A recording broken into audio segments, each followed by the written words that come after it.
cœurs reconnaissants envers Dieu. Un cœur qui sait rendre grâce à Dieu. Comme les autres orateurs l'ont dit. Pas seulement alors que tout va très bien, même lorsque tout va très mal. Il y a des conséquences, bien aimées dans le Seigneur. Peut-être que je ne parlerai pas directement des actions de grâce, mais je parlerai plutôt des conséquences de cette vie d'action de grâce. Quelles sont ces conséquences de cette vie d'une personne qui sait rendre grâce à Dieu? Quelles sont ces conséquences de la personne, de cœur de cette personne qui sait reconnaître les bienfaits de Dieu? Bien-aimé dans le Seigneur, j'en ai trouvé deux, bien qu'il y en a plusieurs. Il y en a plusieurs dans les Écritures, plus particulièrement dans ces passages. Mais j'aimerais plus m'apaisatir sur deux conséquences qui m'ont vraiment attiré l'attention. Les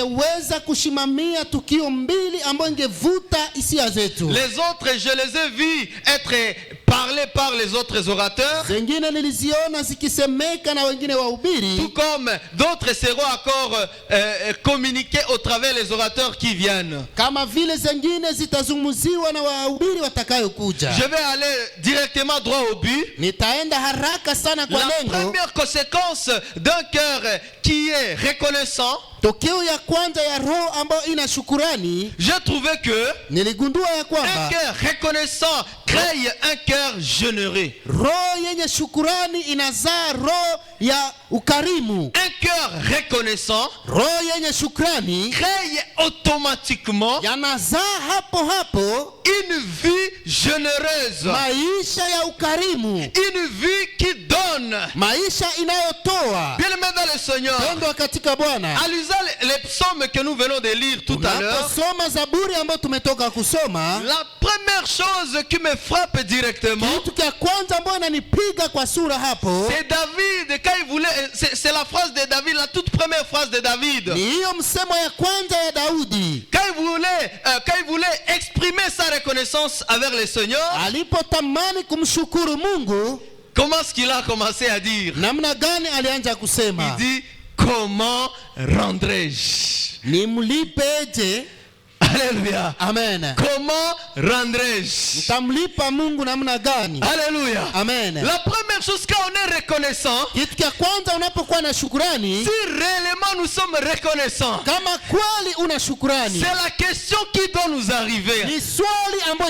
Comment rendrai-je après tout ce que j'ai subi? Après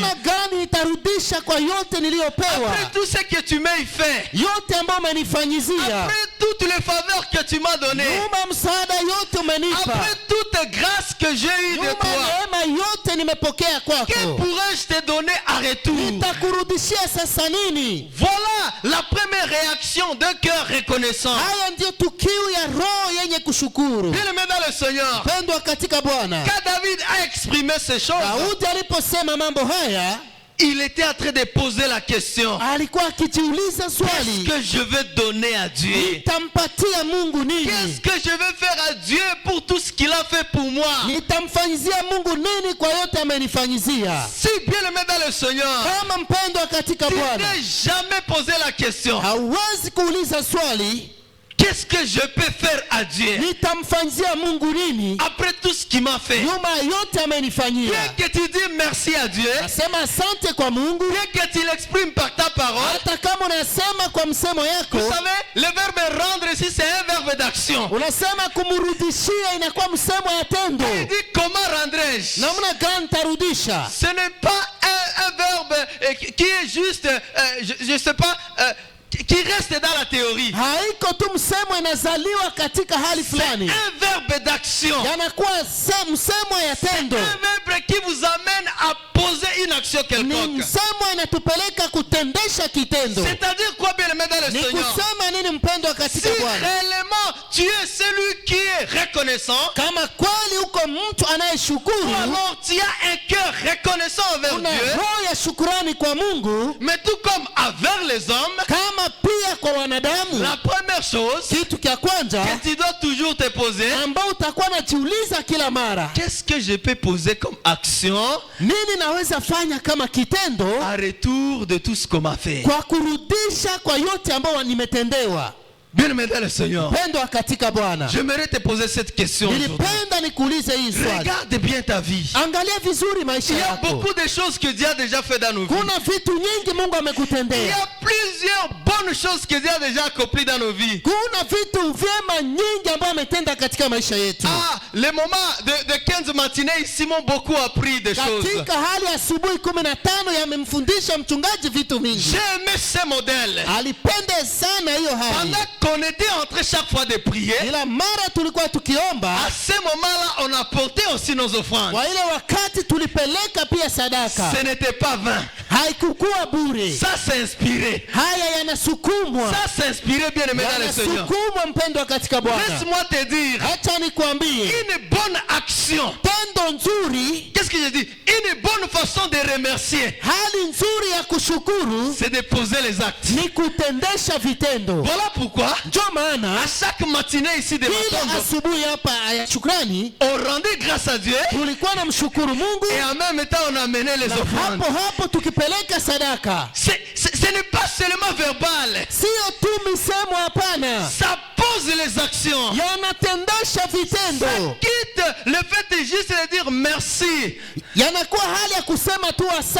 mais ça pose les actes de remerciement. J'aimerais te poser encore une question. Commence à étaler les choses que Dieu a déjà fait dans ta vie. Il y a combien de choses que Dieu a réalisées dans ta vie? Dieu t'a donné les enfants, Dieu t'a donné le mariage, Dieu t'a donné le travail, Dieu t'a donné de bonnes relations, Dieu t'a donné une merveilleuse église, Dieu t'a donné de très beaux pasteurs, Dieu t'a donné de très beaux parents. Je sais que tu as déjà dit merci à Dieu. Tout cela, je sais que tu as déjà dit un jour merci à Dieu. Mais aujourd'hui, j'aimerais te dire une chose. Ce merci doit être accompagné par action. Ça va le rendre une action de grâce. Alléluia. Amen. Ça ne sera pas seulement un simple remerciement, mais une action de grâce. Un cœur véritablement reconnaissant pose les actes. Alléluia. Amen. Je l'ai lu dans les Écritures. Je vais en parler peut-être plus loin. Bien aimé dans le Seigneur, la deuxième chose dans ce même point que j'aimerais souligner, David dit quoi? Comment rendrai-je à l'Éternel tous ses bienfaits avec moi? Alléluia. Amen. Est-ce que David a dit une partie? Je vais rendre juste une partie. Bien aimé dans le Seigneur, l'action que tu dois poser à rendre grâce à Dieu ne doit pas être un symbole. Alléluia. Amen. Ne doit pas être une portion. Ça symbole, geste. Dieu n'a pas besoin de gestes, bien aimé dans le Seigneur. Dieu n'a pas besoin de symboles. Non, bon, pour juste masquer, je ne sais pas, ou alors satisfaire le motif de conscience que j'aurais. Il me faut juste faire quelque chose. Avec Dieu, il n'y a pas de quelque chose semblable. hakuna kitu ya kufanana na kitu. Avec Dieu, il n'y a pas de choses semblables. Hakuna kitu fulani, hapana. Pour Dieu, s'il a besoin de 1, il n'a pas besoin de 0,5. Kwa Mungu kama anahitaji moja, hahitaji sifuri mkato tano, hapana. Alléluia. Amen. David dit, comment rendrai-je à l'Éternel tous ses bienfaits avec moi? Biblia inasema namna gani tamrudishia Bwana mema yake yote. Il voulait rendre à l'Éternel tous ces bienfaits qu'il a fait avec lui. Kumrudishia Mungu mema yote alimtendea. C'est vrai, Seigneur, tu m'as fait du bien. Nikusema Bwana umenitendea mema. J'aimerais aussi tout te les rendre. Nilipenda pia kurudishia yote. Bien-aimé, si tu veux rendre à Dieu quelque chose, pendo kama unataka kumrudishia Mungu kitu, ça doit prendre la dimension de tout. Inabidi iwe kwa kiwango ya vyote. Ça ne doit pas prendre la dimension d'une portion. Haiwezi kuchukua kiwango ya sehemu. Ça ne doit pas prendre la dimension d'une partie. Haiwezi kuchukua kiwango ya sehemu fulani. Ça ne doit pas prendre la dimension d'un symbole. Haiwezi kuchukua hatua ya sehemu, hapana. Et non pas raison de symbole. Mungu hahitaji mfano fulani. Bon, je vais juste te donner telle chose. Nitaleta tu kitu fulani. Ça sera aussi entre guillemets une action de grâce. Katika mkato tendo ya shukrani. Laisse-moi te le dire. Acha nikwambie. Si pour tout ce que Dieu t'a fait, kama kwa yote ambayo Mungu alikufanyia, tu n'as jamais dit j'aimerais aussi tout retourner. Hayawahi kusema nitakurudishia yote. Tu ne l'as pas encore fait. Ni kusema hauyayafanya. Tu ne l'as pas encore fait. Hauyayatenda. Bien-aimé dans le Seigneur, regardez cette femme dans les Écritures. Angalia mwanamke katika maandiko. Nous sommes dans Luc chapitre 21. Tuko katika Luka 21. Le verset 1er jusqu'au verset 4e. Mstari wa kwanza mpaka ule wa 4. Les autres donnaient aussi leurs offrandes. Wengine walitoa pia sadaka zao. Et cette femme, la pauvre, encore la veuve, elle aussi avait apporté ses offrandes. Mwanamke maskini na mjane naye pia alileta mchango wake. Regardez-moi la réaction de Jésus-Christ. Lakini angalia sasa majibu ya Yesu Kristo. Jésus va dire ceci. Yesu atasema hivi. Que cette veuve, la pauvre, huyu mjane maskini, elle a donné plus que les autres. Ametoa kuliko watu wote. Les autres qui ont beaucoup donné, wengine walitoa mingi, mais étant donné que ce n'était pas le tout, lakini hawakuleta yote, alors c'était inutile pour Jésus. Haikukuwa na maana kwa Yesu. Ça n'avait pas la valeur d'une action de grâce. Haikukuwa na thamani ya tendo la rehema. Pour cette femme c'était petit. Kwa huyu mwanamke alikuwa machache, mais ça signifiait tout. Lakini yalikuwa yote. Alléluia. Amen. Je ne parle pas ici de quantité, bien aimé dans le Seigneur. Sizungumzie umati, hapana. Ne viens pas m'empâter. Aujourd'hui je vais donner $100. Usikie niambia leo nitaleta $1000. Non, en tout cas cette fois-ci je vais donner ceci. Kama leo nitaleta hivi. J'aimerais tout simplement te dire, est-ce que ça signifie tout?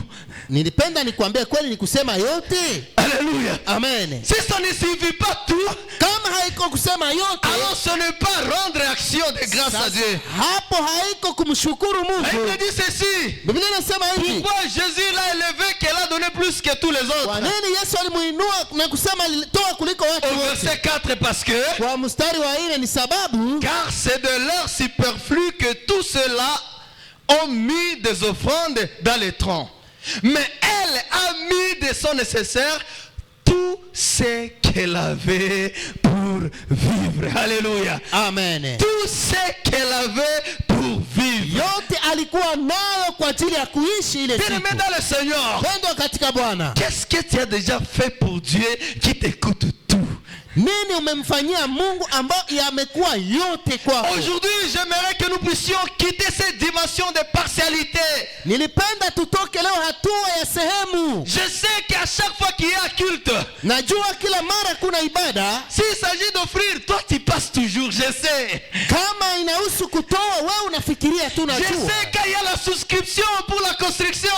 Najua watu wanapoandikisha juu ya majengo. Quand il s'agit de donner, toi tu donnes toujours, tu ne manques jamais. Watu wanatoa, wewe unatoa pia. Si on peut vérifier si la liste de ceux-là qui ont souscrit l'année passée. Kama wanaweza kuangalia ndani ya cheti kuona wenyewe waliandikisha siku iliyopita. Si on peut vérifier la liste de ceux-là qui ont souscrit au début de cette année. Kama wanaweza kuangalia wale waliandikisha mwanzo wa hii mwaka. Ton nom et mon nom peut-être ne marquent pas. Penginepo jina yako haikoselekani. Mais bien aimé dans le Seigneur. Lakini mpendwa katika Bwana. Est-ce que c'est que nous avons souscrit? Kweli yale ambayo tuliandikisha. Est-ce que nous avons donné? Na yale ambayo tulileta. Ça signifiait vraiment quoi? Ni kusema yalikuwa na thamani. Est-ce que ça signifiait tout? kweli ilikuwa yote, ou c'était partiel, ama ilikuwa sehemu, ou bien c'était un superflu. ama yalikuwa tu yale machache. Bien-aimé dans le Seigneur, Pendwa katika Bwana, en donnant toutes choses qu'on a voulu donner à Dieu, kwa kumpatia Mungu yote ambayo tunampa yeye, j'ai trouvé des modèles dans la Bible nilikuta mfano mbili ndani ya qui Biblia m'ont beaucoup touché. ambao limgusa sana. Des modèles des hommes de Dieu dans les Écritures. Aina mbili ya watu ndani ya maandiko, J'essayais de fouiller ailleurs.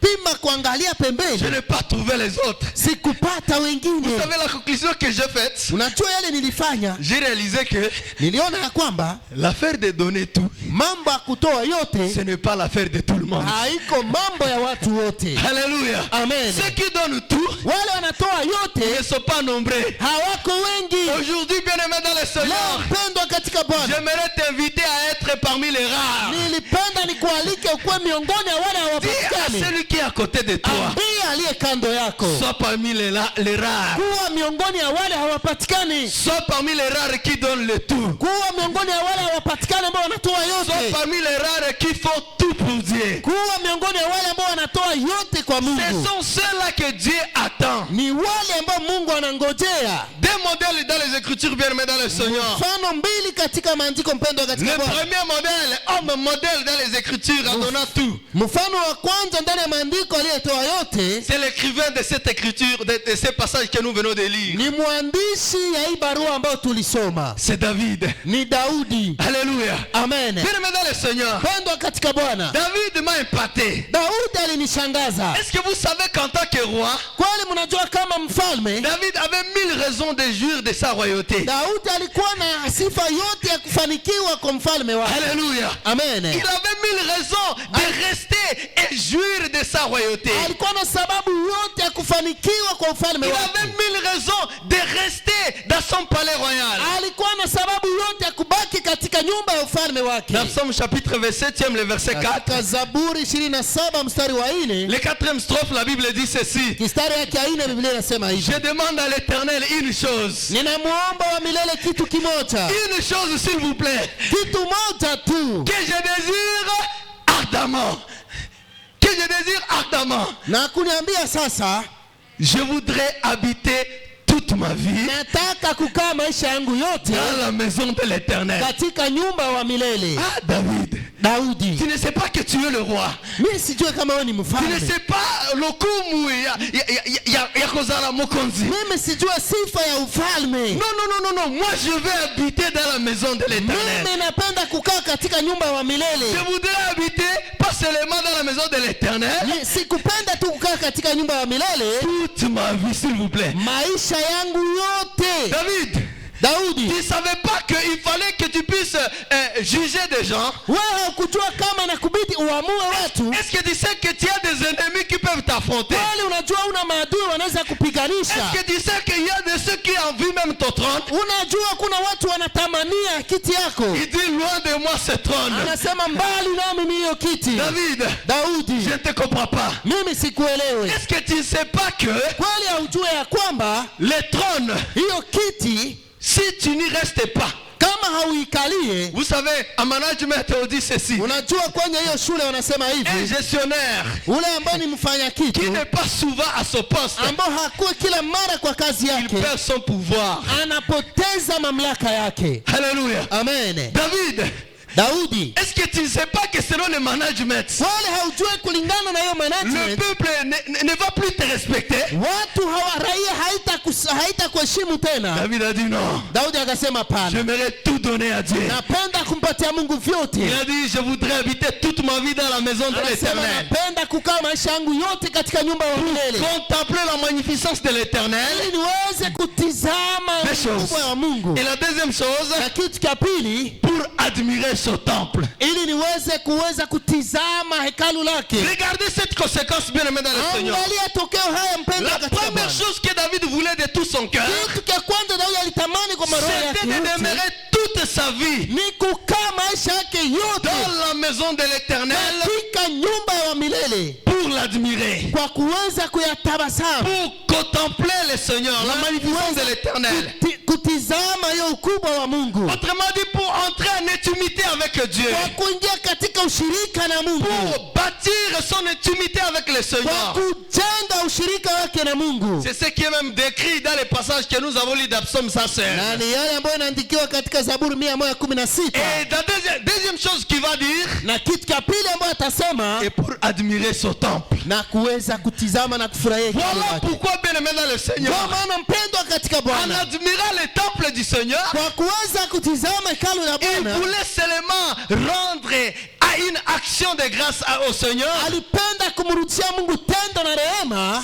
Cela va le pousser encore à faire quelque chose pour le Seigneur. Yatamsukuma tena kufanya kitu kwa ajili ya Bwana. Il contemplait le Seigneur. Zaidi alikuwa anakaribia hekalu la Bwana. Il contemplait le temple du Seigneur. Zaidi alikaribia hekalu la Bwana. Il a fini par réaliser. Alienda kuhisi ya kwamba le Seigneur habite le temple. Bwana anakaa kwenye hekalu qui a moins de valeur que son palais royal. Ambayo haina thamani kuliko nyumba yake. Alléluia. Amen. Dans 2 Samuel chapitre 7e. Katika Samueli wa pili sura ya 7. La Bible dit ceci. Biblia inasema hivi. David va dire le verset 2e, à partir du verset 2e. Kuanza kistari yake ya pili. David va dire au prophète Nathan. Daudi atamwambia nabii Nathan. Voici donc j'habite dans une maison de cèdre. Tazama sasa nakaa kwenye nyumba ya kifahari. Et l'arche de Dieu habite au milieu d'une tente. Lakini sanduku la agano la Mungu yanakaa chini ya hema.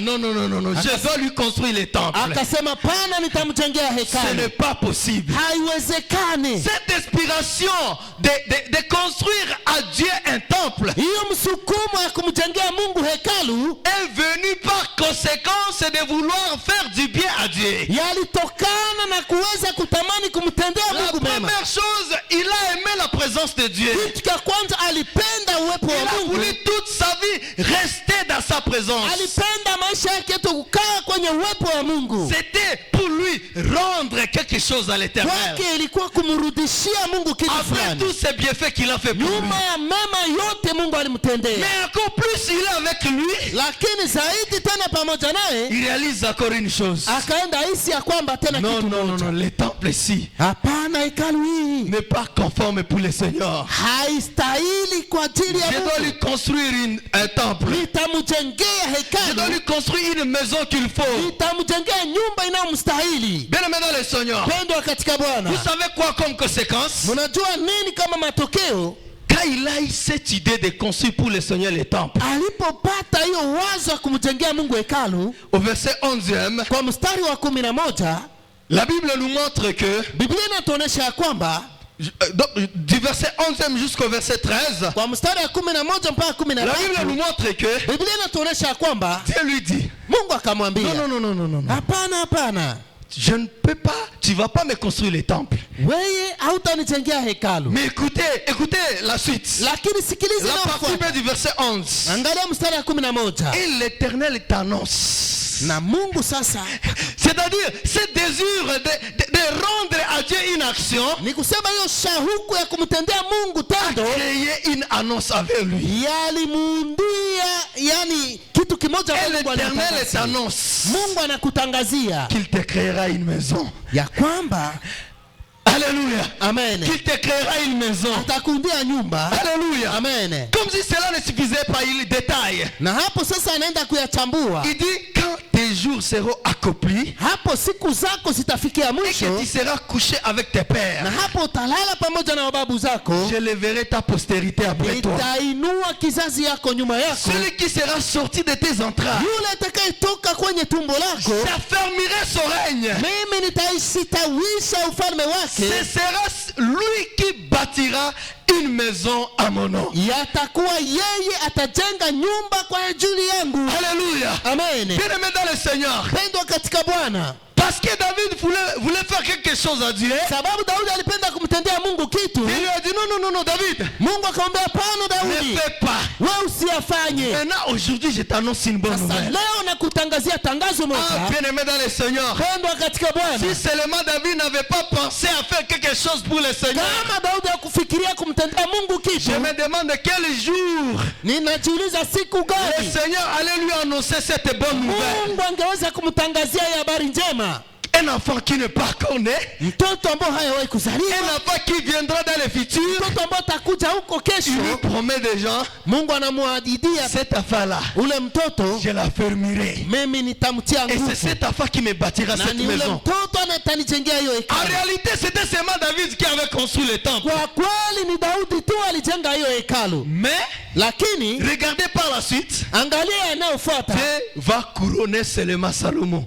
Mungu sasa atampatia. Parce que quand vous lisez les Écritures, Sababu unaposoma maandiko, David avait tout préparé pour le Daudi temple. aliandaa vifaa vyote juu ya En hekalu. réalité, c'est lui qui avait construit le temple. Kweli ni yeye alijenga hekalu, Mais, lakini parce qu'il a démontré un cœur rempli de reconnaissance, sababu alionyesha roho inayojaa shukrani, Dieu a prolongé Mungu aliongeza ce désir-là d'action de grâce. hiyo shauku ya tendo ya rehema. Et Dieu lui a dit quoi? Na Mungu alimwambia Ça nini? sera ton fils. Yatakuwa mwana wako. Je pourrais dire autrement. Ningeweza sema kwa lugha Que nyingine, Salomon était une étiquette Sulemani alikuwa mfano tu de l'accomplissement de ce que David faisait en réalité. ya ukamilifu ya yale Daudi alifanya, Parce qu'en réalité, tout, l'or, quand vous lisez les Écritures, sababu vyote dhahabu, kama que unasoma ce soit maandiko, de l'or, ikuwe dhahabu les pierres précieuses, hiyo, hata hiyo les hommes madini, pour la construction des temples en watu kwa question, ajili ya kujenga la hekalu, forme de chaque pierre, hata hali ya hiyo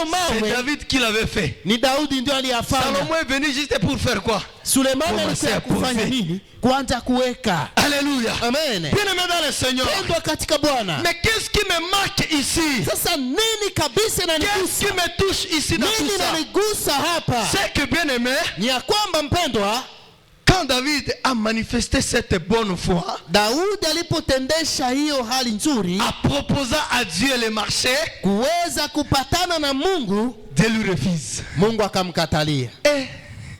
Alléluia. Amen.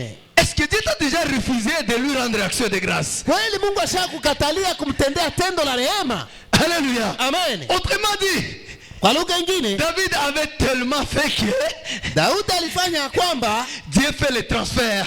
Mungu aweze kutambusha, Au lieu que tu le fasses, laisse que ton fils va le faire. liko wewe uyafanye, acha mwana yako C'était comme ataifanya. une prolongation d'action de grâce. Yalikuwa kama kuendelesha tendo la Au lieu rehema. que David me rende une action de grâce, Liko Daudi anitendee tendo la rehema, tika mwana na yo akusala sema yango. kaa kimya, mwana mtoto wako Bien-aimé dans le Seigneur, pendwa katika Bwana. quel jour Dieu t'a déjà dit non, ne donne pas? Siku gani Mungu amekuambia hapana usilete? Si Dieu ne t'a jamais dit ne donne pas, Kama Mungu hawahi kuambia usilete, c'est que ce que tu donnes n'est jamais suffisant. ni kusema yale unaleta haiyatosheka.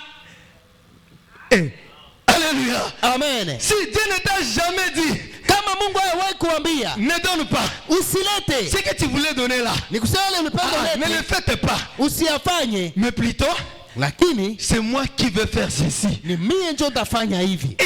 Alléluia. Amen. Regarde ce jour-là. Angalia ile siku David voulait donner, Daudi alipenda mais atoe, Dieu lui dit non, non, non, non, non. lakini non. Mungu anamwambia Maintenant, hapana, je t'annonce une bonne nouvelle. mimi nakutangazia sasa, Tu auras une progéniture. wewe utakuwa na kizazi, Je vais élever ta postérité. nitainua kizazi C'est chako, lui qui va me les bâtir. na ni ule ndio atanijengea. Bien-aimé dans le Seigneur, Pendwa katika Bwana, quel est le jour où Dieu nous a dit non à notre action de grâce? siku gani Mungu alituambia hapana kwa tendo la rehema Mais yetu? souvent, c'est nous qui disons non à Dieu à notre Lakini mara action de nyingine grâce. ni sisi tunasema hapana, Généralement, c'est nous qui refusons. ni sisi tunakataa. Il faut que la voix des pasteurs sèche pour que tu finisses par comprendre. Inabidi sauti ya mchungaji kauke juu uelewe. Ah oui, il fallait que je donne. Hii ndio inabidi nilete. Non, bien-aimé dans le Seigneur. Hapana, mpendwa katika Bwana, Bien-aimé dans le Seigneur. mpendwa katika Bwana. David, Daudi dans les actions de grâce, katika tendo la Dieu rehema, n'a jamais fait à quelqu'un d'autre dans les Écritures à part à David. hakuna mwingine ameyafanya mbali na Daudi. Transférer une action de grâce qu'un homme voulait faire Kuweza kutambusha tendo la rehema ambayo mtu angefanya à son fils pour kwa le mwana faire. wake.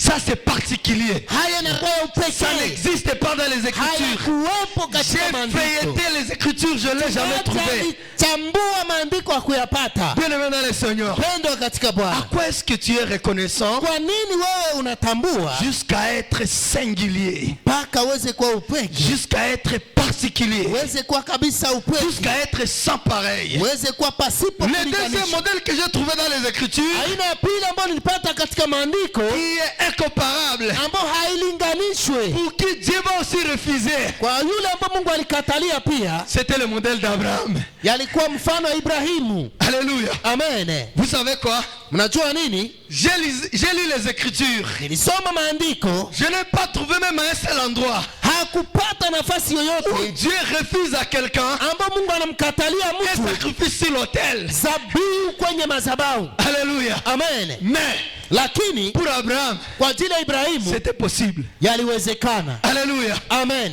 Abraham était prêt. Ibrahimu alikuwa tayari. Dans Genèse chapitre 22, Katika Mwanzo 22 à partir du 9e jusqu'au verset 13, kuanza mstari wake wa 9 mpaka il 13, était prêt Ibrahimu alikuwa tayari jusqu'à tout donner. kwa kutoa Vous yote. savez, tout donner là, c'était qui? Unajua kutoa yote ilikuwa nani? Son unique fils. Mwana wake upekee. Et sur l'autel, Na hapo madhabahuni Dieu dit, je refuse. Mungu akasema nakataa. Alléluia. Amen. Alléluia. Amen. Alléluia. Amen. Aujourd'hui, bien aimé dans le Seigneur, Leo mpendwa katika Bwana, j'aimerais que nous puissions monter la dimension de notre action de nipenda grâce. tuweze kupandisha hatua ya tendo la neema. Donner jusqu'à ce que Dieu nous dise non, ne donne plus. Toe mpaka Mungu atuambie hapana, inaenea. Agir Tenda jusqu'à ce que Dieu nous dise mpaka Mungu akwambie maintenant ça suffit. sasa yanatosha kabisa. C'est là la dimension supérieure. Ni haya hatua ya hali za juu. Voilà la question que je te jette comme défi. Swali ambalo nakusukumia kama changamoto, À partir d'aujourd'hui, kuanzia leo, tout ce que tu fais,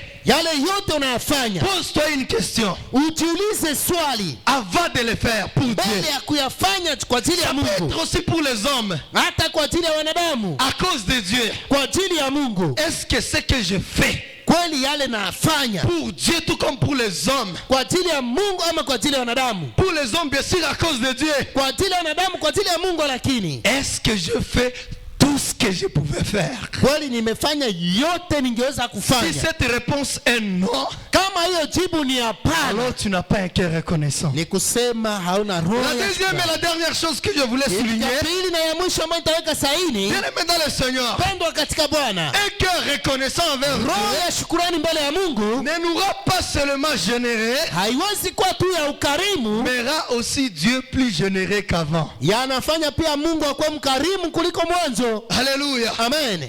Regardez, Angalia toujours dans les mêmes passages que nous avons lus, katika tu somo ambao tulisoma, David a exprimé Daudi alionyesha de construire à Dieu le temple. kumjengea Mungu hekalu, Mais Dieu lakini Mungu fait maintenant plus que ça. anafanya sasa zaidi ya haya. Il promet encore une royauté future.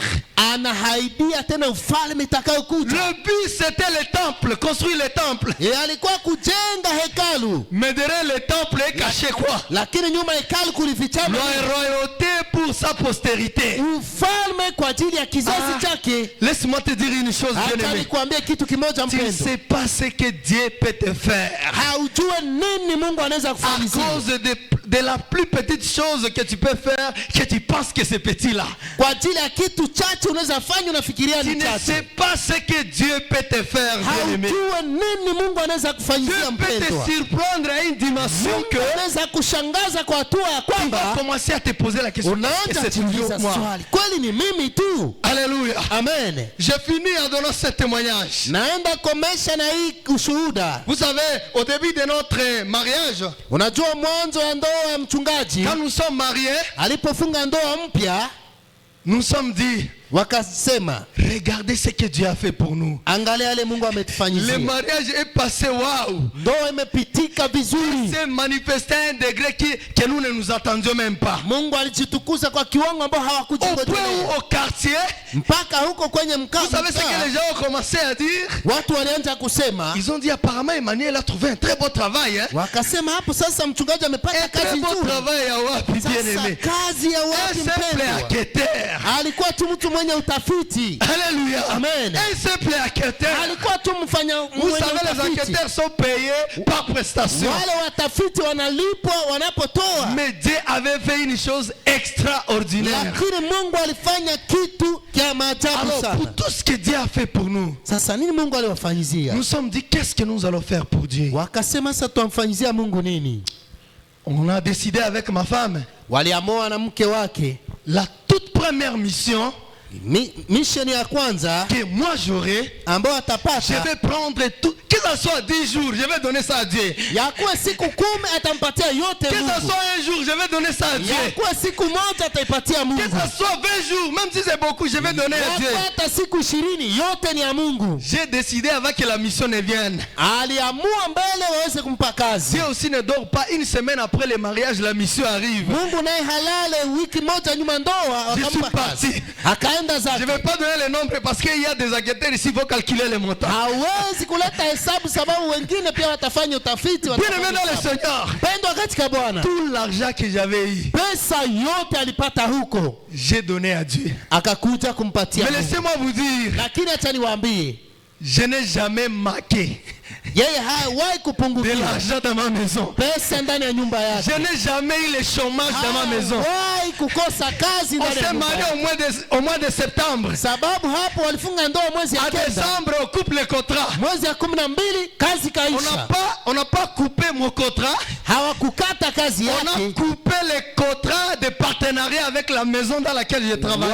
walikomesha hiyo ushirikiano na kazi alikuwa C'était akitumia. plus grave que couper mon contrat. Yalikuwa vigumu kwa kukata kazi yake. Bien-aimé dans le Seigneur, Pendwa katika Bwana, là où j'avais appris la nouvelle, nafasi ambayo aliyopata hiyo habari c'était comme si il y a eu une force qui s'est créée. alikuwa kama shimo iliundwa hapo. J'ai dit, Seigneur, pour tout ce que j'ai fait, mais comment est-ce que tu peux me faire ça? Akasema, Bwana, kwa yote nilifanya, kwa nini hivyo? Et Dieu connaissait ce qu'il faisait. Na Mungu alijua nini alikuwa Vous anafanya. savez quoi, en janvier, Kuweza kujua, je suis parti avec les projets dans une autre maison. akaenda na hiyo kampuni Le même katika projet, je ile. suis parti avec dans une autre maison de Akaenda travail. nao katika fasi nyingine ya Et kazi. bien aimé dans le Seigneur, Pendwa katika Bwana, comme si cela ne suffit pas, ni kama vile haikutosheka dans notre maison, katika hiyo eneo. Dieu, comme un jour, a pu me poser des questions. J'avais même honte, peur, je dirais, de répondre à la question. Kama vile mzee aliuliza swali, alikuwa na haya ya kuweza kujibia. À chaque enfant qui naît, Kila mtoto alikuwa akizaliwa, Dieu ne cesse de nous surprendre. Mungu hakuchoka Dieu ne kumshangaza. cesse de nous témoigner son amour. Mungu hakuchoka kumshuhudia. Et quand je me tiens au moment, je dis, Seigneur, Anaposimama hatua fulani que anasema, Bwana, pourrais-je te rendre encore? mimi naweza kurudishia nini? Voilà tena? ce que ça crée en moi. Haya ndio aliunda ndani Ça yake. crée encore le désir de mieux faire pour le Seigneur. Aliunda tena hiyo shauku ya kumtolea Comme à Mungu. David, Kama Daudi, après tout ce qu'il fait, nyuma ya yote aliyefanya, il rend grâce à Dieu. anamshukuru Ça Mungu. crée encore en lui le désir de lui rendre Anaunda action tena de ndani grâce. yake kiu ya kumshukuru Mungu. Si en toi, Kama ndani yako le désir de rendre action de grâce t'arrive, shauku ya kumshukuru Mungu inafika, c'est que tu n'auras pas grâce à Dieu d'une manière suffisante. ni kusema haumshukuru gisi Que inayostahili. Dieu bénisse sa parole. Acha Mungu abariki neno Je vais lake. inviter l'évêque pour nous amener dans les moments de prière. Na tutaalika baba kwa kutuongoza katika hali ya maombi. Gloire au Seigneur. Gloire à Jésus. Qu'est-ce que tu peux refuser à Dieu? Unazoimia Mungu nini? Alléluia. Un cœur reconnaissant, mabaya yake iko wapi? Quand on est reconnaissant, ça te cause quel dommage? Et ici nous parlons de la reconnaissance envers Dieu pour tout ce que nous recevons de lui. Alléluia. Alléluia. Quand tu es reconnaissant, ça ajoute à ta générosité. Ça signifie que ça te pousse à donner.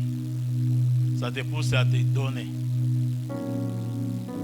Et à donner quoi à Dieu? À tout donner. Quand on est reconnaissant envers Dieu, il n'y a rien que Dieu puisse demander et que tu puisses lui refuser. Parce que l'obéissance à ce que Dieu dit, ça ne te cause pas de dommages, bien au contraire. Une autre conséquence, c'est que ça multiplie aussi dans ta vie les manifestations de la générosité de Dieu.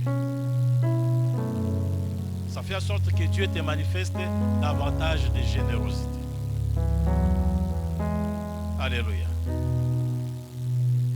Comme Mouguire quoi qui s'aime, est-ce que nous sommes déjà arrivés à ce niveau où je donne à Dieu et Dieu dit non, ça suffit. que tu as donné là, c'est assez, ça suffit. Est-ce que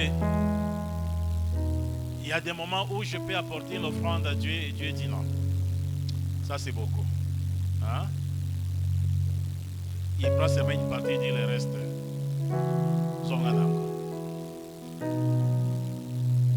Alléluia. Qu'est-ce que je suis prêt à donner à Dieu? Comme je le rappelle toujours, quand on donne à Dieu, ça ne t'appauvrit pas. Je n'ai jamais vu quelqu'un devenir pauvre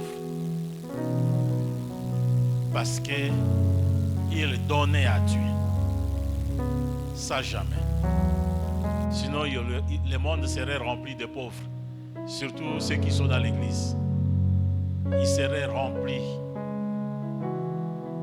L'église serait remplie de pauvres. Alléluia.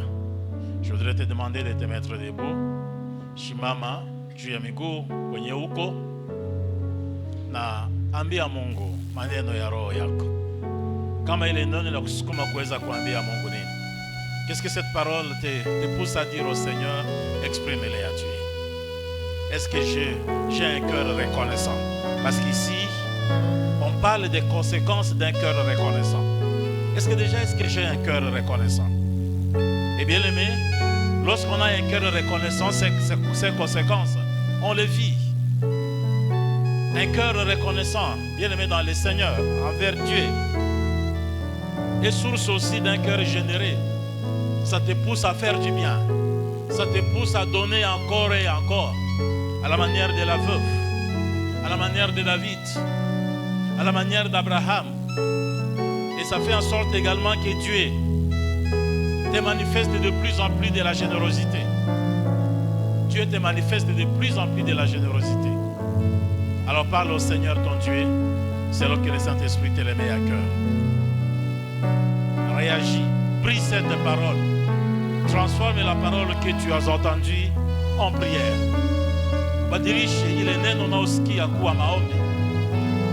Si tu as besoin de te repentir, répands-toi.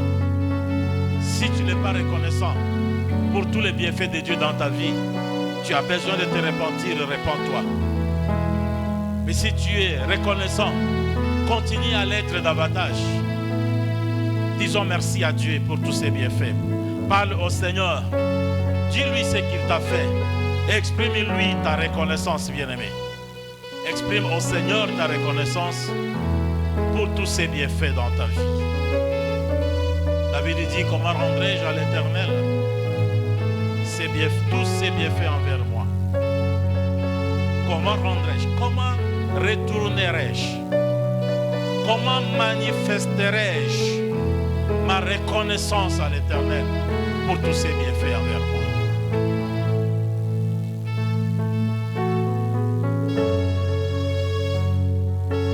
Seigneur, merci. Merci encore pour la parole que tu nous as apportée ce matin.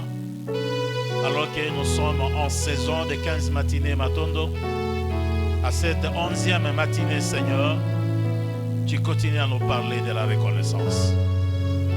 Et tu nous révèles ce matin ce qui découle, ce qui émane, ou le fruit, Seigneur, d'un cœur reconnaissant. Ça peut se résumer à un seul mot, la générosité. La générosité est le fruit d'un cœur reconnaissant. Cette générosité, Seigneur, qui nous pousse à te donner, à tout te donner, Seigneur, à nous donner tout entier en toi.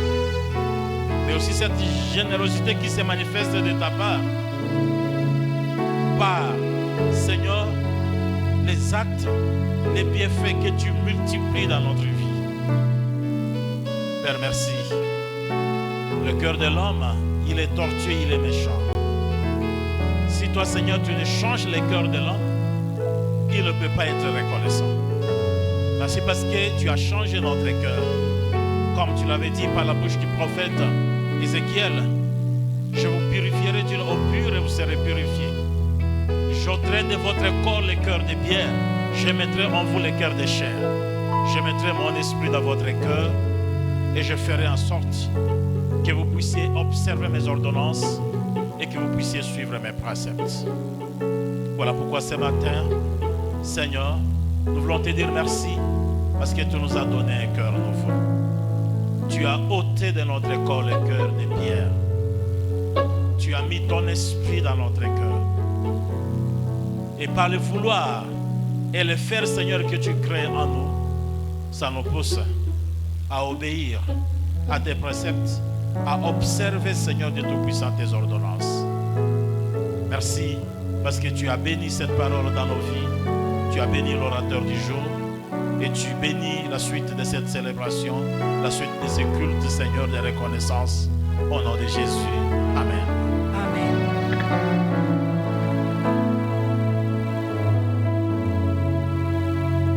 Amen, amen. Tozana bato bazana cœur reconnaissant wa. Tokobetela no zambe maboko. Bona